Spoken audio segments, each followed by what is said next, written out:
Just the other day, I was telling a client the story. Speaking of February, so last year in February, do you remember? It was snowing all over the place, and then we had that big rain all of a sudden. Oh, melted like crazy. And I was telling the story of when we had a sale that we had that on the day of closing, the basement flooded. Yeah.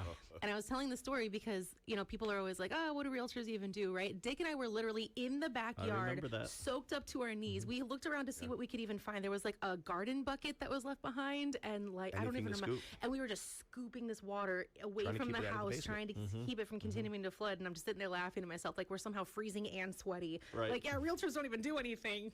Yeah. You know what's funny? You got to do what you got to do. And do you remember? That didn't just happen once that week. No, yeah. Two clients. Oh, yeah, that's right. Had some pumps die because of, and at the same time of the massive amount of water was coming in.